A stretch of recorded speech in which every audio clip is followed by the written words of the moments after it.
Welcome in to Talk FCB and welcome back here to the channel, guys. And today we're going to be looking at Antoine Griezmann. Now, I know that is definitely something that has divided opinion right throughout the fan base, and that's why I wanted to make this video, because every time we hear about a player coming to Barca, obviously there's mixed opinions. And I have to say, what I wanted to do with this video is basically give you guys everything you need to know, because I think when you make a decision about a player coming to your club, you deserve to know the entire picture. Everything to do with Griezmann, I have tried to document in 2 videos. This is going to be part 1, and I'm going to be bringing you part 2 very shortly after, because I want you to have the full picture, and I want you to really make your own decision and make your own mind up about whether you think Barca should sign Griezmann. I want you to have all the info and give you some stats, some opinions, a lot of different things throughout Griezmann's career that we need to look at, and hopefully at the end of it all, you will then have an idea of whether you want to see him here or whether you don't. But this video isn't one way or another. It's to give you everything and try and give you an overall picture of Antoine Griezmann and whether he's needed at Barca. So in part 1 here in this video, guys, we're going to be looking, of course, at the transfer rumours surrounding Griezmann to Barca. How likely is it that he's going to join the club? We're then going to be looking at the potential transfer fee, the wages of Griezmann. We're then going to be having a look at his experience both in Spain,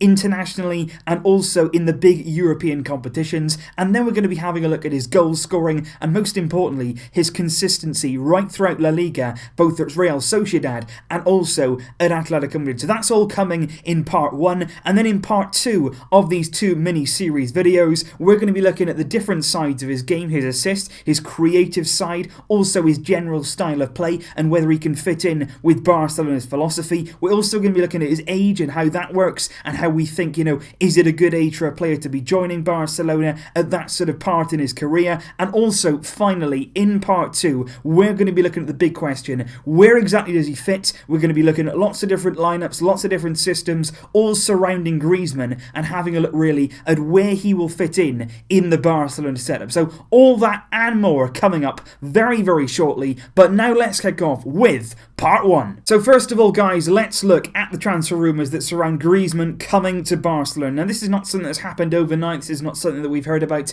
in the past few days alone. This has been going on now for, I would say, 6 or 7 months. A lot of time we've heard about Griezmann coming to Barca. There was rumours that it could even happen in January, but after we heard about Griezmann's release clause, how that'll drop, I'm going to come on to that very shortly, that's when we all thought, you know what, this is going to happen in the summer. There was a lot of reports about it in January, and in the past few days, both Sport and Mundo Deportivo are united. That is very rare, that both of those local papers in Barcelona actually agree on something. They both believe that Barcelona have agreed a deal with Griezmann, with Atletico, and he will be a Barcelona player in the summer transfer window for a fee of 100 million euros, which will be his release clause. Now, remember, of course, that we left our number 7 shirt that was vacated by Arda Turan in January when he left. We left that number free. Coutinho could have had it. He didn't. Whether he wanted it or not, we don't know, but it's still free, and we were always led to believe that it could possibly be for a big summer signing. And Griezmann, of course, at Atletico, where's number 7? So like I say, guys, the transfer fee will be 100 million euros, not a euro more, not a euro less. That will be the fee. If it's going to happen, it's going to be his release clause of 100 million euros. That's going to drop in the summer. Right now, Griezmann has a release clause of 200 million euros, and basically when he renewed his contract with Atletico Madrid, they wanted to protect themselves during the period, of course, where they were banned from making any transfers, very similar to a transfer ban that we suffered a few years ago. They wanted to protect themselves during that, so Griezmann's release clause went up in that time to 200 million, as it still is, but now they're eligible to make signings in January and also now in the summer, and for that reason, in the summer, as soon as it opens, Griezmann's release clause will be 100 million euros, and everything right now for me points to an exit. And for me, when you look at 100 million, I think obviously it's a lot of money, there's absolutely no doubt about that, but that seems to be the way of modern football now, and most importantly for me, that seems to be the way the board are inclined right now. They're very much set on making these big signings, almost like Galacticos, about Real Madrid and the way they sign very big names, or at least they used to, in this sort of Galactico way. That seems to be the way right now the board are approaching things. He seems to fit all their criteria, but to be honest, 100 million euros, it's a lot of money, of course it is, like we said,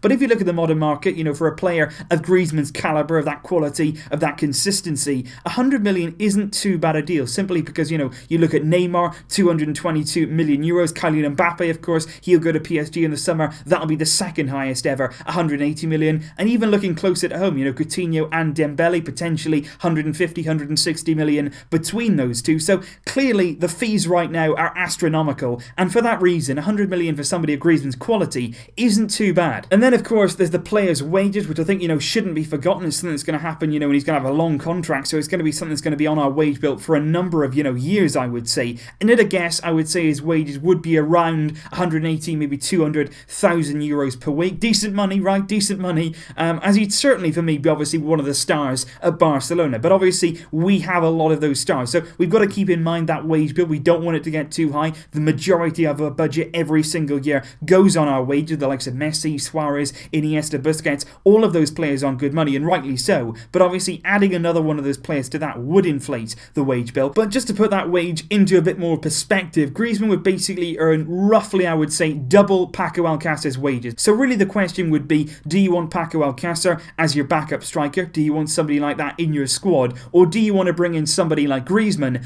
double the wages, but is it worth it? And that leads us swiftly on to talk about Antoine Griezmann's experience. Obviously on the international stage, very much an established French international, very nearly 50 appearances now for the French national team, and somebody who will very much be France's leading man at the World Cup this summer in Russia. And of course, if he plays very well in that tournament, you would feel like his price, his sort of reputation would rocket. But obviously he does have a release clause, so if we can get him before that, that could be very, very astute indeed. But despite his agony in the final, of course, in Euro 2016, he did play a big role in getting France there. He played very well throughout the tournament. He's been very good of late for France, and I think he's very good friends as well with Samuel Umtiti. And according to Sport, Umtiti and a lot of the stars at Barca would welcome Griezmann to the club. They think that he would be a good signing, that he would add a lot of depth and quality to the squad. But when it comes to Spain, when it comes to playing in Spain, he's been in La Liga now since 2010, back to his Real Sociedad days. So he's had nearly 8 years now worth of experience in the Spanish top flight, making 274 appearances in that time. And I think that's really important. Any player coming into the club, especially for big money, a big signing, you want them to settle as quickly as possible. And as we've seen with his man Dembele, coming in, it can take some time to acclimatise yourself to a new league, a new country, a new way of life. And I think that's the good thing with Griezmann. He'll be coming here with a lot of La Liga experience. He's lived in Spain for a long time, and you would feel like he should probably hit the ground running and really feel good and comfortable playing in La Liga and playing for Barcelona. And of course, then there's also the matter of European experience, and that for me is another really big factor when it comes to Griezmann, because you want players coming in to be experienced on the biggest stage possible, especially when it comes to Barca. We're going to be in the biggest competitions, we're going to be trying to win trophies, going to finals. You need players who have played at that level, who have that experience, and they're not going to crumble under the pressure, and I don't think Griezmann will. He's been playing in the Champions League now, again back in his Sociedad days, right since 2013, so very nearly 5 years again of experience in the biggest club of competition in the world. So I think he's definitely experienced, he's learned his way, he's come through Sociedad, he's come through the system there, he's worked his way to Atlético Madrid. I think then he's taken his career on an entirely new level at Atletico, and he's really developed himself as an overall player. He's made 48 appearances in the Champions League right throughout his career, and with a very decent goal return in La Liga and also in the Champions League, which brings us swiftly on to our next topic of conversation, which is goals. And not only goals, but also consistency. That is really, really important for me, because it's not always about, how many goals you're going to score, how many goals do you score in a season, because sometimes there'll be a time, where a striker or a certain player in a certain league, they'll have one outstanding season, they'll get sort of 15, 20, maybe even 30 goals, and then the next season and the season after that, they'll really struggle to replicate that kind of form. You've obviously heard of the phrase one season wonder. So that's where you really separate the best from the rest. And I think that's why it's really important when we look at Griezmann, we don't just look at this season, we don't just look at last season, we look at his career as a whole, and in particular his 4 seasons at Atletico Madrid, playing as the main striker, being the main man on their front line, and how he's performed in those 4 seasons since he joined there from Real Sociedad back in 2014. And that for me is where you see Griezmann's goal return, which is very, very strong. We see his consistency, and we see that he's good both in La Liga and also in the Champions League as well. Because you can see here, we'll start with the 14-15 season, 37 La Liga appearances, 22 goals in that time, a really, really good return, his joint best in La Liga, 9 Champions League appearances and 2 goals. Then in the 15-16 season, 38 La Liga appearances, once again 22 goals, backing up that really strong first season, 13 Champions League appearances and 7 goals as well, so a really good Champions League campaign for Antoine Griezmann. Then the 16-17 season, 36 La Liga appearances, slightly down on the goals with 16, but again, strong in the Champions League, 12 appearances and 6 goals. And then this season, 22 league appearances so far with 11 goals. He scored a hat-trick against Sevilla on the weekend in Atletico's 5-2 win. 6 Champions League appearances, 2 goals this season for Atlético Madrid going out in the group stage. I think it's also important here to look at the goals per game. You know, how many goals does he score in how many games? That's important when you look at strikers, their clinical nature, how many goals they're scoring. In the 2014-15 season, he scored a goal every 1.91 games, so a very decent return, under a goal every 2 games. In the 15-16 season, a goal every 1.75 games. That was his best season in terms of goal scoring alone. Very good in the Champions League, very, very consistent in La Liga as well. In the 16-17 season, a bit more, a goal just over every 2 games. And then this season so far, he's on track for a goal every 2 games. I think as the season goes on, especially partnered with Diego Costa, Atletico Madrid scoring more goals now, he will certainly finish the season very, very strongly indeed, I feel. But when you're looking at these stats, when you're looking at these goals, when you're looking at these games, I think here there's 2 really, really important things that we have to take from these stats. Firstly, you just got to look at the games. 37 out of 38 games in the league in the 14-15 season. Then he played every single league game in 15-16, and the next season, 36 out of 38. And then there's this season where for me he only missed appearances due to suspension, the red card that he suffered at the start of the season against Girona. This is a player who for me isn't only consistent in his goal scoring, he is consistent, he's very, very consistent there,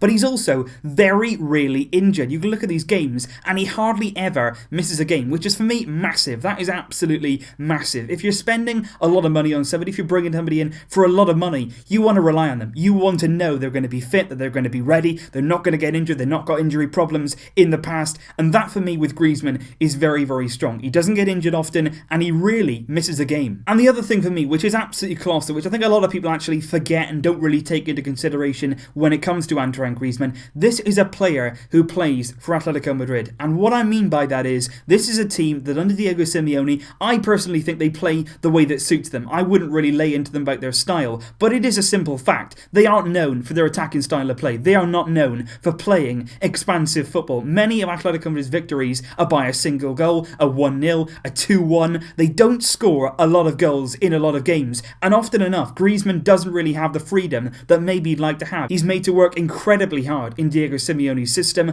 and I would be very, very keen to see what sort of numbers Griezmann could produce in a team that's expansive in their play, in a team like Barça that really do pay emphasis on going forward, scoring lots of goals. I think you'd see these numbers increase massively, and that would be devastating. So for me so far, Griezmann overall is looking like an astute signing, somebody who certainly scores goals, has experience, the fee isn't too bad, he's somebody who can certainly come into our team and play a part in front of goal. But in part 2, we're going to be looking at the very big questions. The overall side to his game, is he a complete player? Is he the kind of striker that Barcelona wants? What sort of age is he going to be at when he really hits his prime? Is he in that right now? And how much are we going to get out of him for that big fee? And most importantly, where is he going to fit at Barcelona in that team? Where exactly is he going to go? So we're going to be looking at all that and more in part 2 of this video. Hopefully this part 1 has given you a good introduction to Griezmann, what he can do, what his stats say about him, and what he can certainly bring to the Barcelona setup. But like I say, in that part 2 video, we are going to be answering the big questions